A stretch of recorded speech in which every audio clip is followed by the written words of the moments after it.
Hey everybody, this is Scott from Dicey Decisions. Hey everybody, this is Scott from Dicey Decisions. Here doing some campaign frame building for Daggerheart. Campaign frame building for Daggerheart. Let me make some adjustments to my audio here. I'm here again as part of Dicey Decisions. We stream on this channel Friday Night Campaign, which is a D&D campaign playing through Turn of Fortune's Wheel from Planescape with some Book of Many Things content thrown into Vecna Eve of Ruin. So we're taking this campaign all the way from level 3 to level 20. We're, I think, level 14-ish right about now, so it's getting hot and heavy. Super exciting. That's our Friday night campaign. This coming week, because Friday is Halloween, we're giving everybody a chance to go to Halloween parties and whatnot. We're going to switch to Saturday night, so we'll be streaming that campaign on Saturday night this week. Then Monday nights we have a campaign called Zeros to Heroes, run by our buddy Jack, and his cast is going through doing a very narrative-focused D&D game and having a lot of fun with that. So that's our Monday night campaign. We also do weekly one-shots as best as we can. We try to offer up a one-shot every week if we can. It doesn't always work out that way with people's availabilities and whatnot. But our goal is to try new things with new people. So if you're interested in doing one-shots with us and getting on the stream with us, we'd love to have you. Come join our Discord. There's a link tree in the corner there. I guess it's in the corner there. Getting used to these camera angles. But the link tree will show you where our Discord is. Please join us, interact with us there, become part of our community, and we offer up one-shots that anyone in our Discord is welcome to stream with us if they are so inclined. So, that being said, that's not what we're here to do today. Today, I am working on a campaign frame for Daggerheart. So since Daggerheart came out, I've been very interested in it as a game system and spent a good amount of time on our stream with one-shots doing learn to plays and different one-shot things. We just did this past week a Halloween-themed witchy one-shot that was a lot of fun that both myself and Jack, our other game master from Monday night, he and I wrote the one shot together. It's actually available up on Drive-Thru RPG. If you're interested, just search for Witchcraft in the Wild. It's the name of the one shot. It's up there. Give it a read, give it a try with your gaming group, and give us some feedback on it. We'd love to gather some more feedback. We did a few play tests and we've gotten some feedback from the players, and we're still tweaking it a little bit because we can. And everybody's new to Daggerheart, or new-ish to Daggerheart, so that's why we've got that going on. Otherwise, this campaign frame. So after playing Daggerheart a couple times, it really struck me that the game, because of its narrative base and its descriptive nature, that you really try to lean into both player and GMs being super descriptive about the actions that are being taken by the players or by the NPCs or adversaries, and really letting the world building happen collectively. It made me immediately think about the Pirates of the Caribbean movies. So I immediately said, I'm going to put together a campaign frame that's pirate themed. So I've been working on that on and off for a while. I've done a few streams on here. You can check those out on our YouTube channel. Again, in our link tree. Our YouTube channel is there, and we can you can check out some of the talk-throughs that I've done here as I've been building. It's really just a great way for me to talk out loud while I'm building stuff. If anybody does hop into the chat here and start watching, I'm happy to field questions and take advice and insights from people who might have opinions on some of the things I'm working on. Just a quick overview in this campaign frame that I'm showing here. Working title is Adventure in the Misty Seas. The concept is daring deeds, high stakes, and of course the search for treasure abound in this region of the high seas, infested with monsters of the deep, ancient curses, and piracy. Not sure what the complexity rating is going to be yet. That's why anything in green it feels like I'm done with. Basically, anything in yellow is something I'm working on. Obviously, they rank the complexity of the campaign frames in the core rulebook, so eventually I will do the same. The pitch and tone is all here. The themes, obviously, and touchstones are all here. I will be writing up at least a one-page overview of the campaign frame, but I kind of want to finish it and then use it to help write the overview. Is the way my brain works anyway. Went through and did different heritage and classes. Most of these are just, discussion how those heritage and classes are seen in this campaign frame, how they're interacted with, and some things like that. There's not any new mechanics per se from the heritage and campaign frames specifically, but also giving an idea if you're going to play that, what kind of questions to ask yourself about your character, of those backgrounds, ancestries, communities, etc., and classes. So went through and did that, did player principles. This is kind of important, so I'm going to kind of bullet note this real quick. At your character's core, they are pirates. The goal is that you're playing someone who wants to be a pirate in this campaign frame. So the goal is that the party would make up the crew of a pirate ship. The mighty and mystical sea is another player principles. The sea is a harsh mistress, and as well as a never-ending source of exploration and excitement. Find the wonder and joy and the fear in all the things in the environment you explore. So really just kind of lean into the fact that the sea is actually a place of wonder, both positive and negative. Reputation is everything, and this is what we're going to be working on today, so I'll kind of hit this point really hard. In a world of piracy, your reputation is the greatest asset and ally. Build your reputation as often as you can. Make others take notice of you, except while nipping a coin purse, of course. Be your own best pitch person, as your renown will follow you. I'm going to put in a renown mechanic, and that's what we'll be working through today. It's one of the things I want to kind of iron out today as I work. And then the GM principles kind of back the concept that this is a pirate campaign, and you kind of have to create environments that are pirate friendly.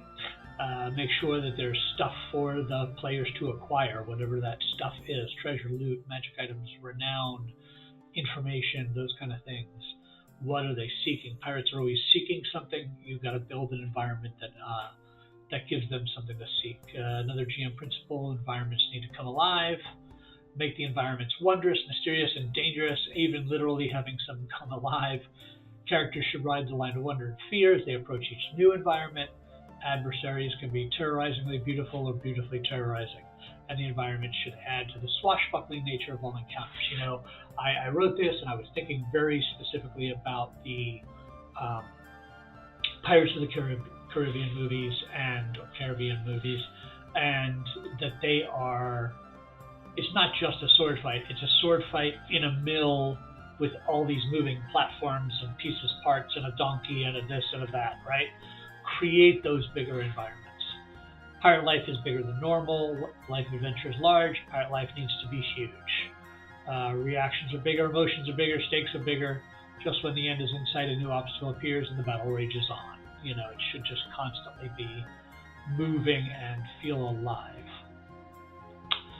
This section here is one that I'm still working a little bit on, is the distinctions of what makes this campaign different than the others. Specifically, power of the elements. My concept is that the magic of this campaign frame is based around the elements in all ways, whether it be divine magic or learned magic or innate magic. It still has a very elemental nature, and the forces of nature kind of become the impetus for all things magical. So it kind of gives it its own flavor in that way, and fits with the nautical theme. Curses and superstitions abound, so there should be tons of curses and superstitions abound. As far as that goes, I think that any type of curse or superstition fits in the pirate world, and I think it's a lot of fun to think of those and whatnot. Eventually, I'll probably build some curses on here that I'll end up using. Another distinction is the pirate code. The life of a pirate is one of high risk and high reward. Those who choose the pirate life share a way of life with all pirates, who have over time created rules to live by when it comes to how pirates treat with each other. During your session 0, have your players and each of you come up with a tenet of the pirate code that all pirates must follow, giving your campaign the right flavor for you and your players. So really not setting what the pirate code is, but letting whatever player is using this campaign frame and whatever players and GMs that are using this campaign frame, letting them decide, hey, we want our pirate code to be these bullet items, right? So really making it part of a session 0 and really making it unique and their own for your campaign within this campaign frame. And I feel that that's kind of the spirit of a lot of what Daggerheart's trying to do with these campaign frames. We're not saying this is the campaign world, period. We're trying to say this is how you can create your world within this kind of a theme. So, harbor towns, I gave a few samples of harbor towns that I thought would make sense, and obviously eventually there'll be a map and put these on there. But one is mostly about rebuilding ships. One is about the high pirate life, and one is about trade. Reputation precedes you. Pirate is only as powerful as a reputation. This reputation spreads to the region faster than the winds and tides. As a pirate becomes more well-known, they will see the locals of the Misty Sea region change their interactions according to their own opinions of the pirate's deeds. Where once a merchant was all smiles and nods of approval, now you may find a cold shoulder and a price increase. Or just as easily the reverse may be true, just like the tides, opinions change. So I am going to build a custom mechanic down here for the renown. But I just wanted to put that as a distinction in the campaign. Elemental 8, these are the 8 gods of the region. Not that there aren't other gods, but these are the 8 beings, entities that are worshipped openly by sailors and pirates and whatnot through this region of the Misty Seas. That doesn't mean that we don't port in other gods from other worlds if you want in your campaign frame, and maybe they correlate to these. But eventually I will name these each. I wanted to have always have 2 of each element and have them always have like the possibility of being good or evil, or positive or negative, or chaotic or lawful, those kind of things that we're kind of used to at odds with each other, and possibly even shifting, and the relationships of the elemental gods amongst each other and their pairings, right? So, I have, the Witch of the Winds and the Mother of the Maelstrom are the 2 for air, right? So are they sisters? Are they mother-daughter? Are they, so we can build whatever we want out of that, but having the concept that there's 2 possibly opposing, possibly adjoining, right? Helping each other, sides to every one of the 4 elements of air, earth, fire, and water.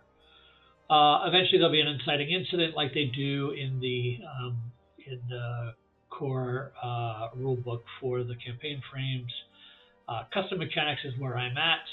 I'm going to eventually do a custom mechanic for curses that deal with how curses can be handled. I need to dive deeper into that.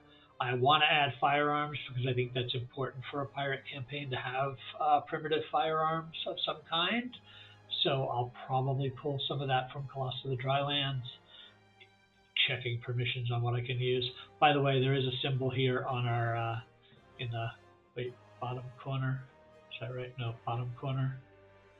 Which side is it? Uh, bottom corner. No, other way.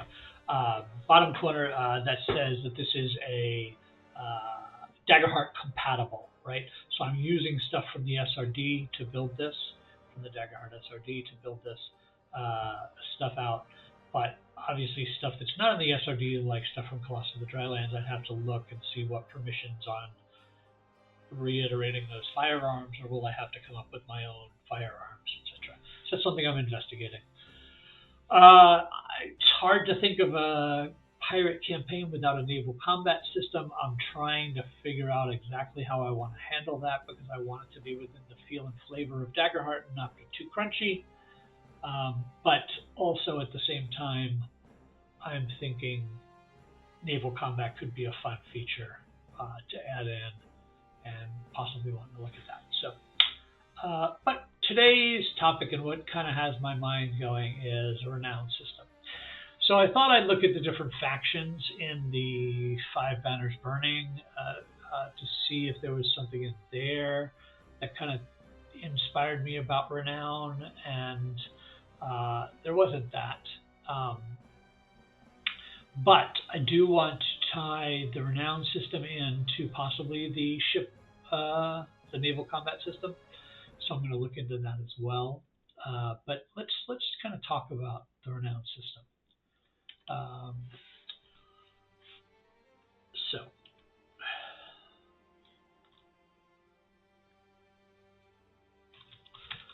the life of a pirate is one of seeking.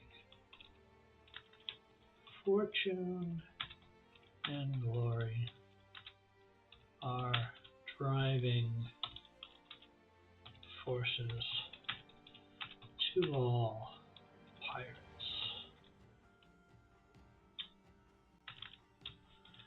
Fortune is easily tracked with coins and riches amassed over time. Glory comes from actions, and these actions must be noted and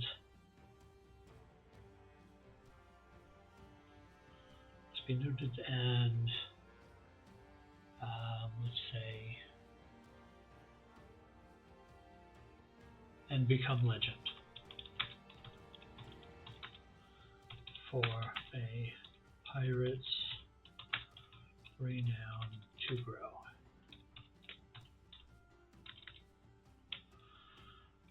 For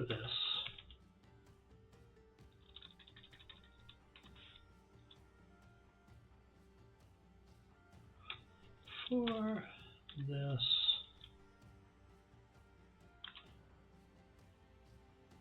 mechanic, each player at the end of each session will reward a renown point to one of the other player's pirates.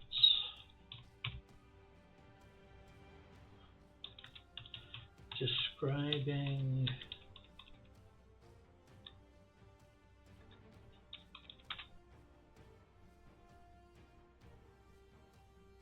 for this mechanic, each player at the end of each session will reward a renown point to one of the other player's pirates.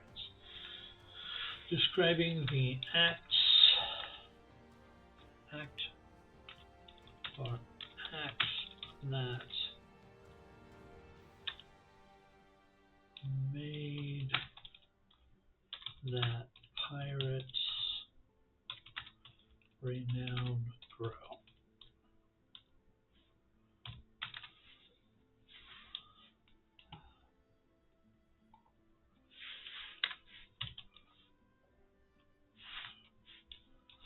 At the start the next session,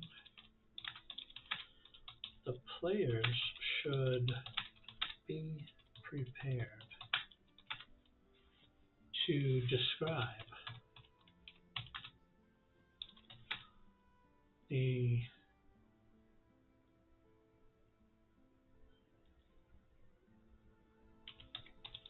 actions that earned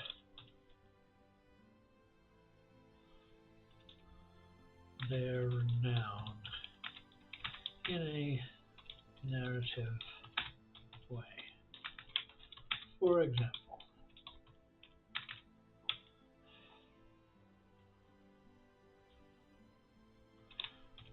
Jack felt, for example, at the end of the session, Jack felt that Justin's pirate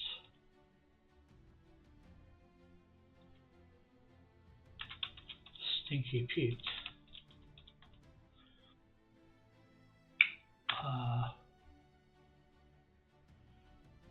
showed incredible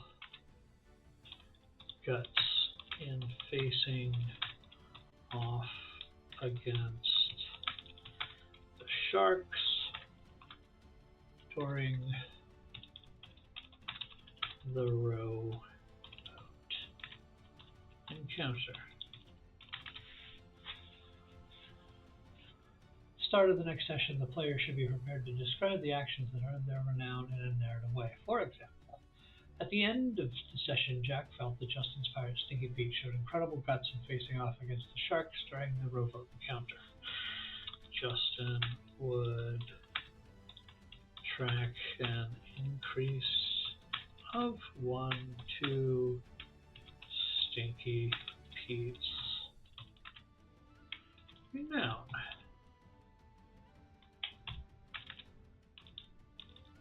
Renown score.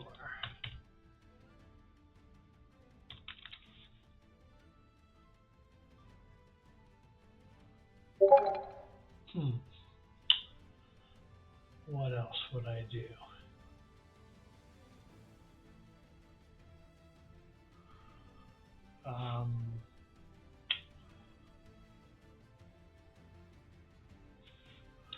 At the start of the next session, Jack would be responsible for creating an opportunity for the renown of Stinky Pete's actions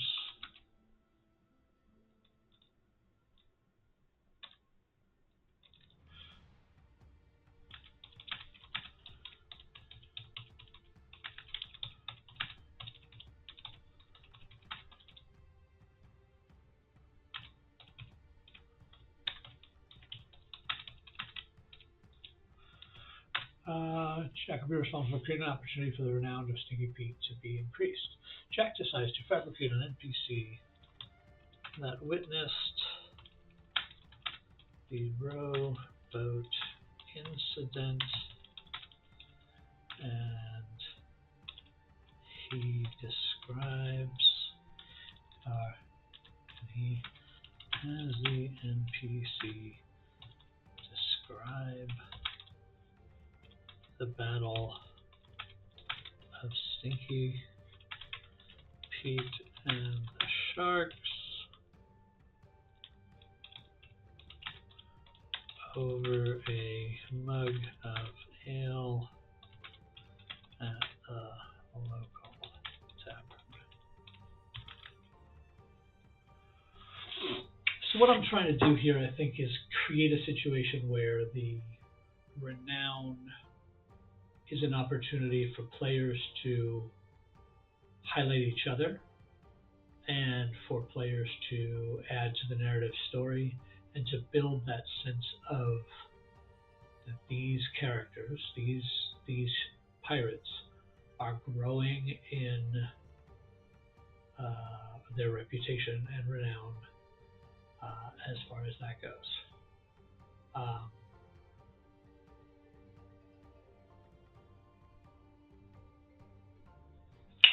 So,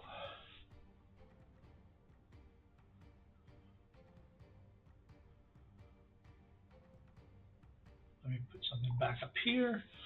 At the start of your campaign, each character has a renown score equal to the tier you are starting.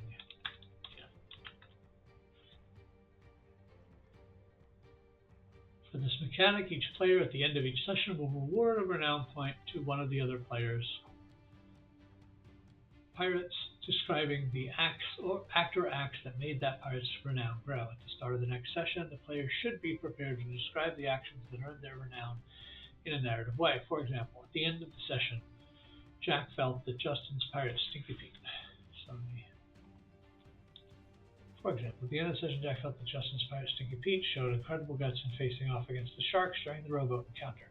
Justin would track an increase of 1 to Stinky Pete's renown score.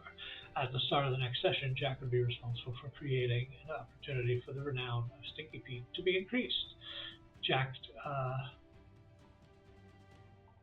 be increased as it were. Jack decides to fabricate an NPC that witnessed the rowboat incident, and he has that NPC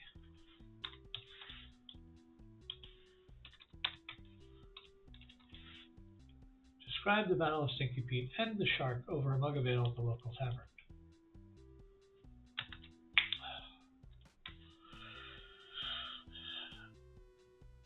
A pirate's renown score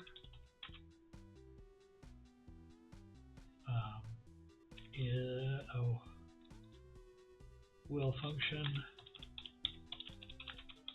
in several ways.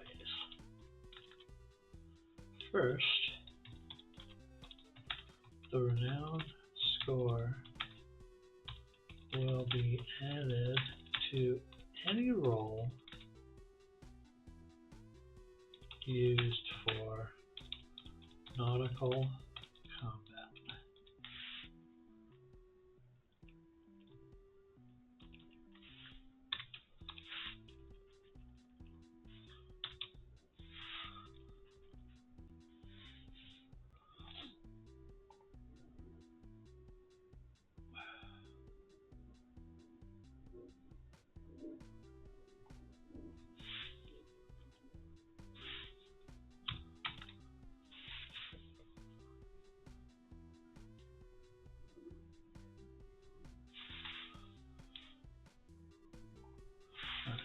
Gaining renown.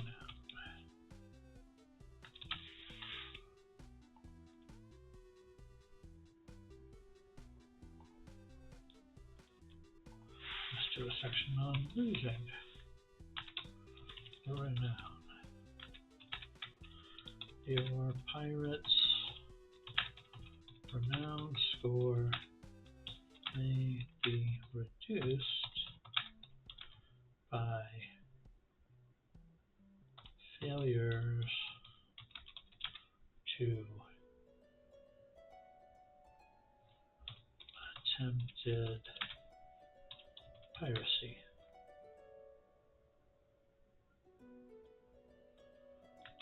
At the GM's discretion.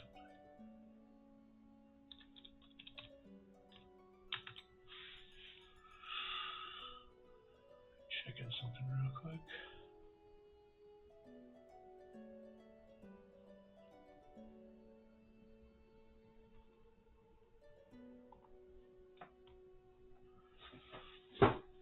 Make sure my playlist is still going, and it is.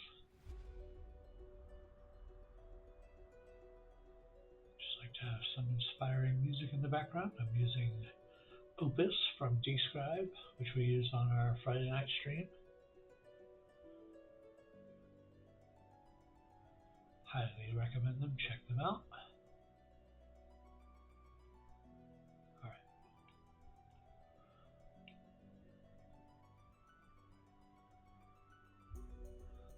Your piracy score may be reduced by failures to attempted piracy at the GM's discretion.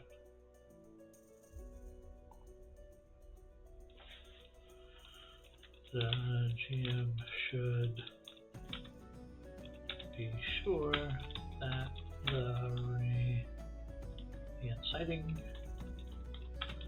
incident of the rejection in the noun would be witnessed and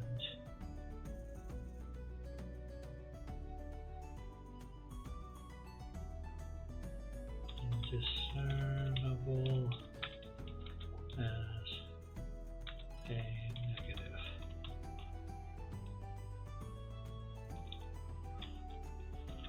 For example, Stinky Pete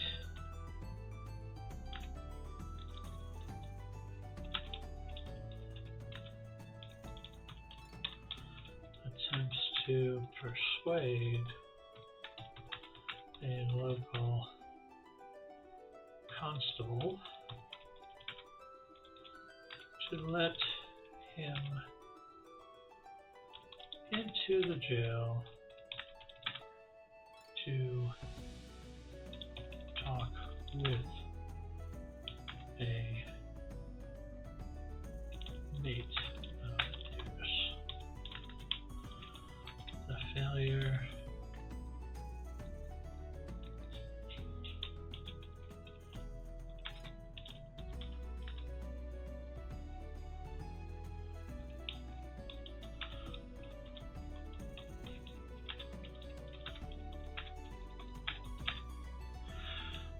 Stinky Pete fails miserably with his roll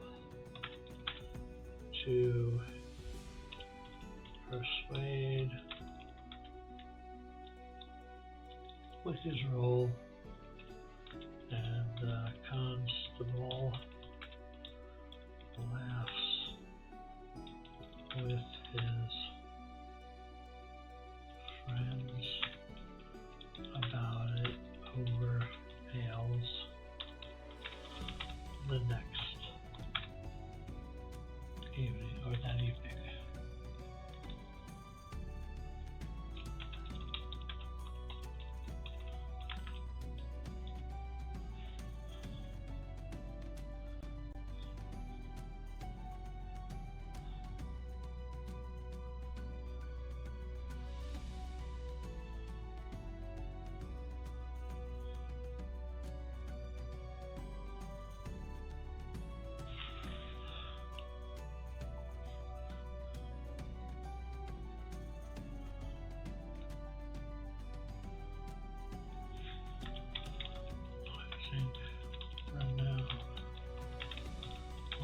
Be tracked at the end of each session, allowing for the GM to create some fun narrative of what went wrong.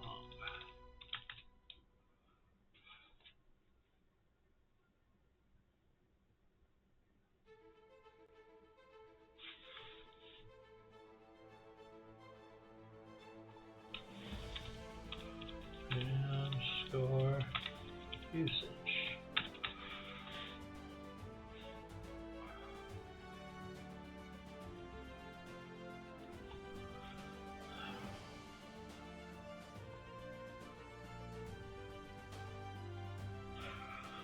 Pirates Renown Scroll will function several ways. First, the Renown Scroll will be added to any roll used for nautical combat. See above. second, once per session,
okay. So at the start of the next session, the players should be prepared to describe the actions of their renown and their play. Additionally, if a player chooses to use their renown to influence a roll and scores a critical success on that roll, they gain an additional renown. I'm going to say immediately. Immediately.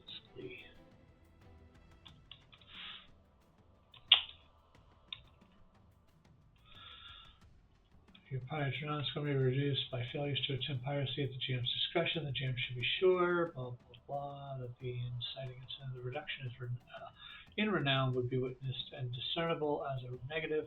Losing renown will also be tracked at the end of each session, allowing for the GM to create some fun narrative of what went wrong at the start of the following session. I'm building a mechanic that's kind of going to take care of recaps.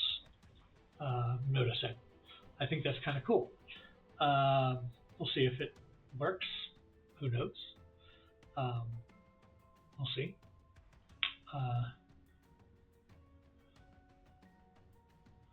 So, Pirate's Renown score will function several ways. First, the Renown score will be added to any roll used for nautical combat, see above. Second, once per session,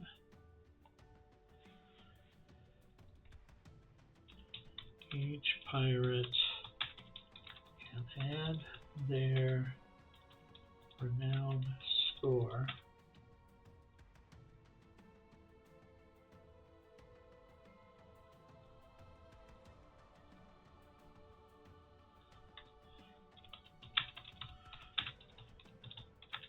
can use their renown to influence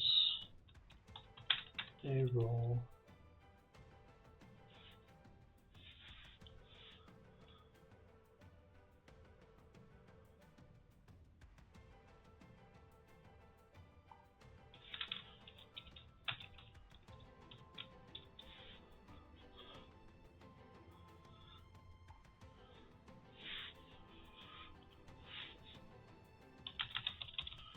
they should describe how their reputation influences the outcome of the roll.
I'll be cleaning up this language to match itself here as I go.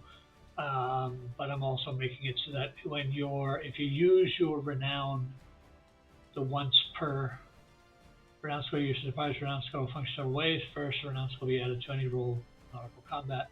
Second, once per session, each pirate can use their renown to influence a roll. So influence a roll. I'm gonna capitalize.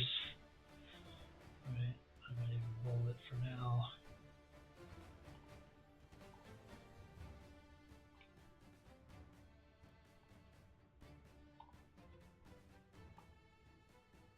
Take that, I'll italicize it.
So, renown score usage. The pirate's renown score will function in several ways.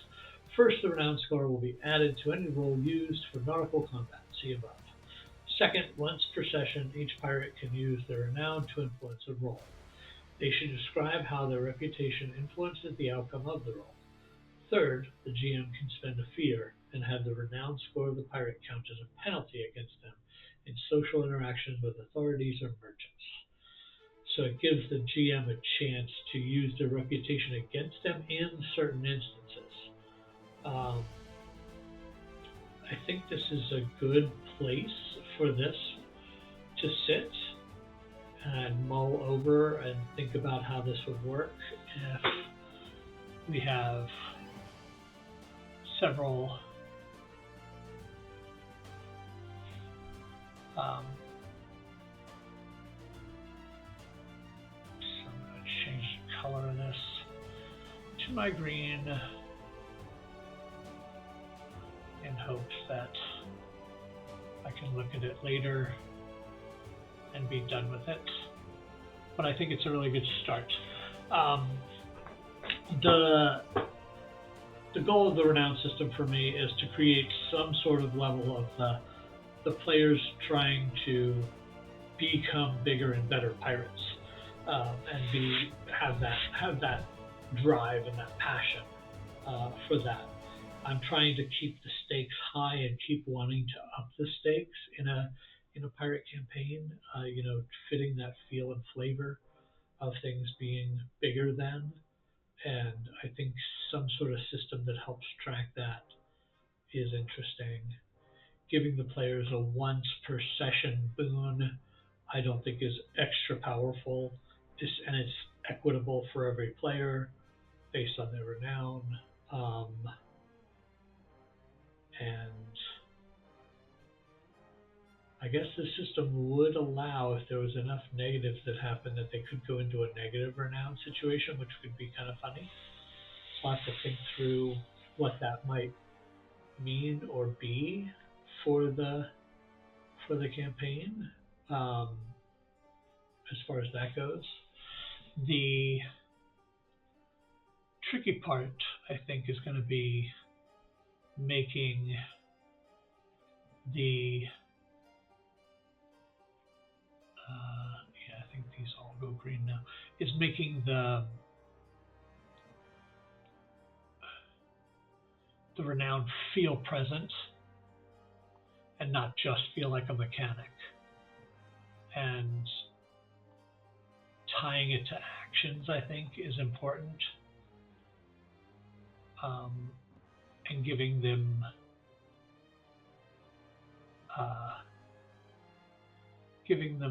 the ability to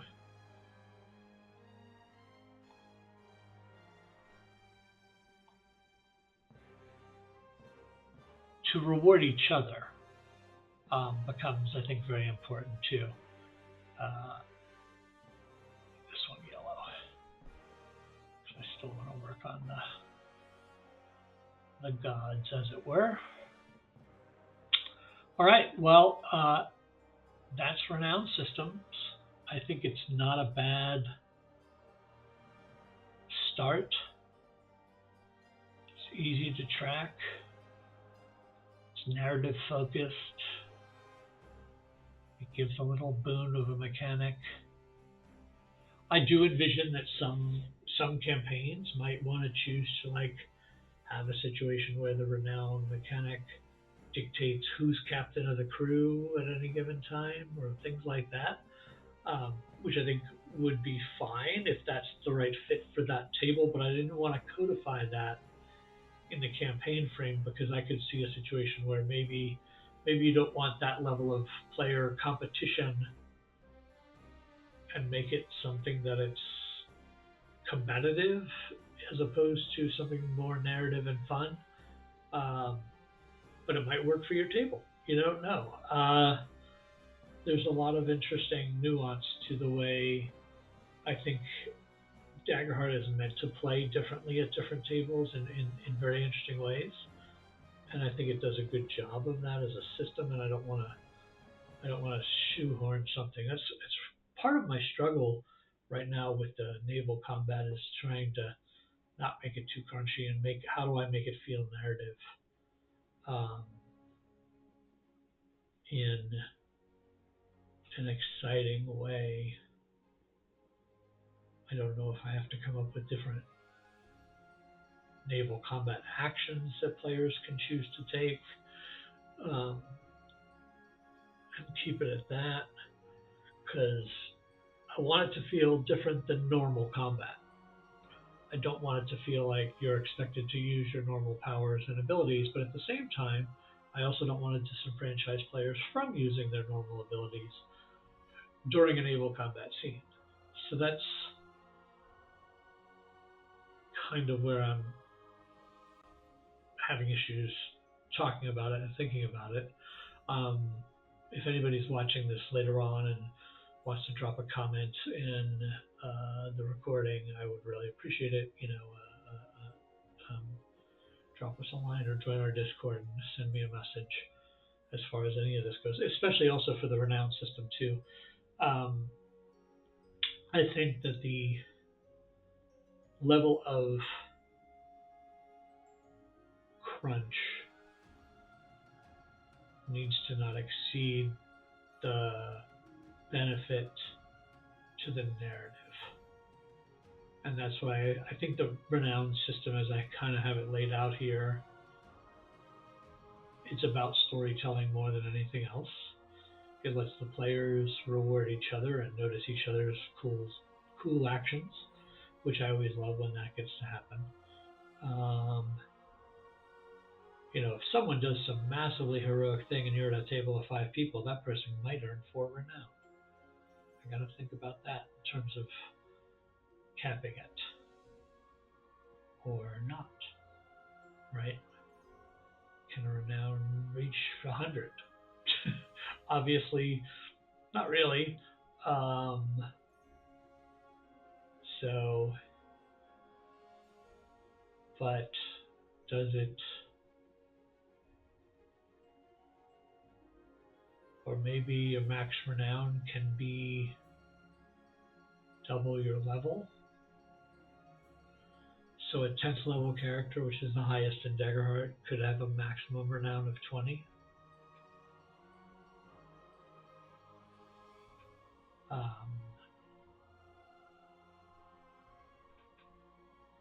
But again, if you're playing with 5 people and you earned 4 in a session and you started with 1, you now have 5 and you might be first level still. That's an interesting thing to ponder. And I'm going to continue pondering it because I don't think it's an issue.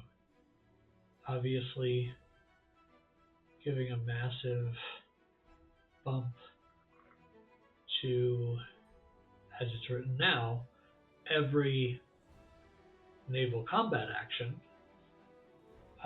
might be a bit much. So I might have to pull that out if we go with high renown.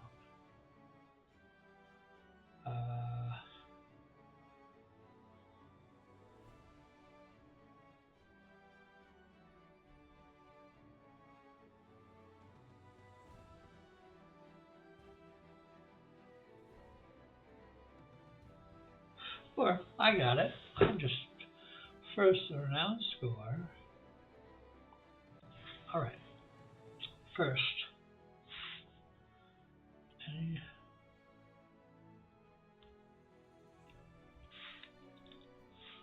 all rolls. Any pirate with a positive renown score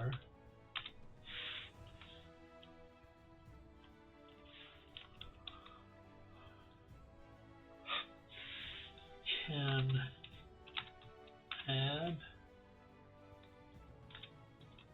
their tier as a bonus to all rolls used for nautical combat.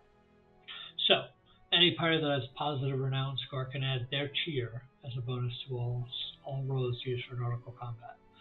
So, without burning fear or hope, without burning hope, you're not having to. You can also burn hope and add experience, plus add your tier 1, 2, 3, 4. That's kind of cool. If you have positive results, and that kind of limits it, right? And then can use your renown to influence a roll. Describe how the reputation influences the outcome of the roll. Third, the GM can spend a fear and have the renown score of a pirate count as a penalty against them in social interactions with authorities and merchants. That brings up an interesting, does a player then decide to keep their renown in a very moderate, because they don't want the negative versus the authorities? That's interesting. Oof. I'm digging the mechanic. I need to make sure it all works. And hopefully some of you will see this and be able to hop on and whatnot. It's my hope that eventually I will run a stream of a pirate campaign in Daggerheart at some point down the line. Although I probably won't wait until this is done before doing something with Daggerheart on stream before that, depending on how long this takes me to finish. So anyway, if you're watching this later and have any comments or suggestions, please hit me up on Discord. Join our Discord. You can join in the um, link tree there has our Discord information. Please come join our Discord and introduce yourself and give me information. Or if you're one of our uh, members already and you're already in the Discord, obviously, and you're watching this later on, please give me a shout out with any ideas about this renowned system conclusion. Otherwise, thanks for watching. This is Scott from Dicey Decisions. We stream D&D games on Fridays and Mondays right now. Our Friday night game is switching to Saturday this coming week for Halloween, so we will be Saturday night this week instead. And we also run a bunch of one-shots when we can in different game systems. So come join our Discord, join our community, check us out. And thanks for listening, and we'll catch you later.